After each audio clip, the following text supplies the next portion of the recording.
I opened the door.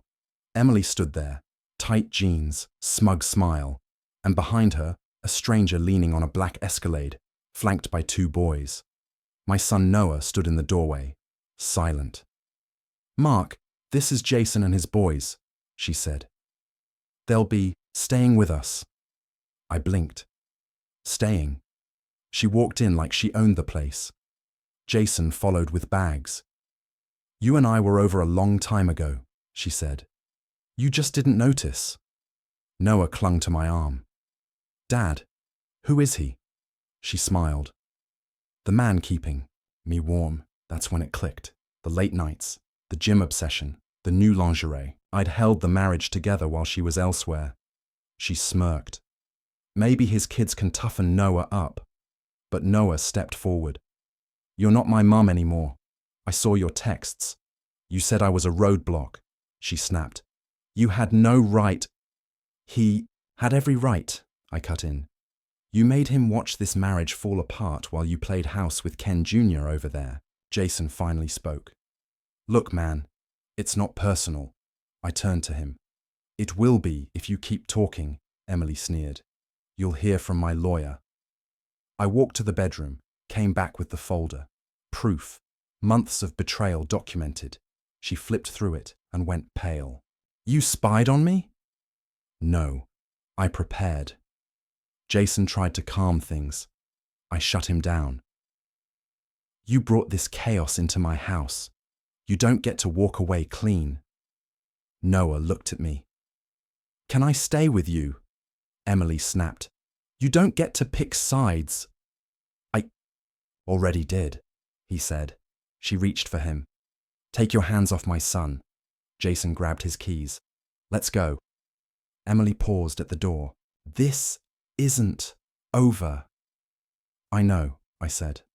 "But you're not winning." The door closed behind them. Noah hugged me, and for the first time, I saw it clearly. She didn't leave us. She lost us. She packed upstairs. I grabbed water. One cop stood awkwardly by the stairs, then her voice, smug from above. "This place reeks of failure." She came down with 2 bags and my watch. "That's mine," I said. "You never wore it." "I will now." She tossed it. "Jason's proposing. Just thought you should know." I already moved on. That one hit. Noah appeared holding a photo of us. Birthday frosting, her kiss, my arms. He handed it to her. "Keep it, so you remember what you lost." Silence. Then she left, and I filed for divorce the next morning. Clean, precise. My lawyer flipped through the evidence. "This buries her." "Good. Let her dig." I didn't tell her. "Let the papers speak." Jason called. "We should talk." I didn't answer. Took Noah fishing. "Did she ever love us?" he asked. "She loved the easy version." When we returned, flowers were on the porch. No note. I tossed them. Then came karma. PI footage of Jason with someone else. Same place. Emily used to love. Timing was perfect. I texted her, "Your fairy tale's cracking." She replied, "What the hell does that mean?" I left her on red 2 nights later. She showed up. Hoodie. Mess. "We need to talk." "No. I made mistakes."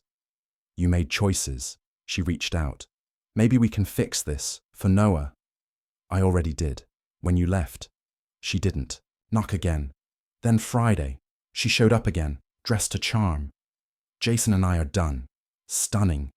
"Maybe I made a mistake." "You did." Over and over. She begged for Noah. I filed for full custody. Supervised visits only. "You can't do that." "I already did."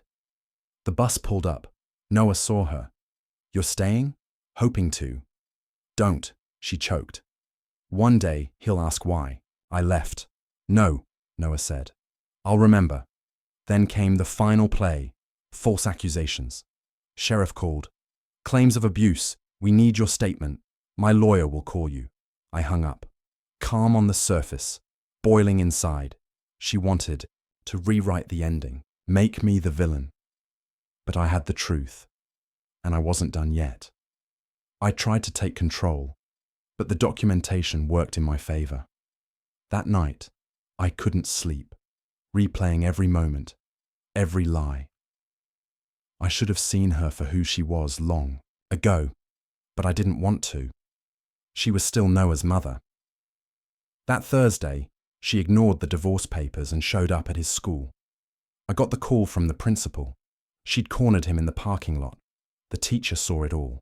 Her lawyer sent a letter that weekend demanding joint custody. I wasn't surprised. This wasn't about motherhood, but control.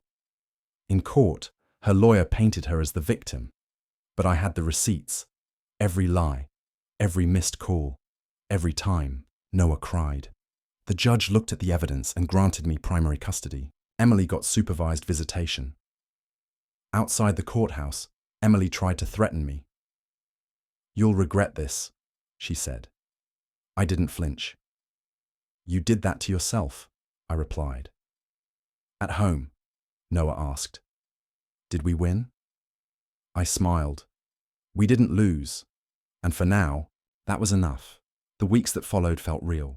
No more fake apologies, no more surprise visits. Emily faded from our lives. Noah smiled more, slept better. The kid who used to flinch at the doorbell was finally at peace. One night, Noah asked if she ever looked at the photos of us. I said, "I think she does. I think she realizes what she lost." He nodded. "I'm glad you didn't change." I smiled. I did. I just didn't break. That weekend, we hiked together. No distractions. Just us. We talked about the future and didn't mention her once. And in that silence, I found the closure I never expected.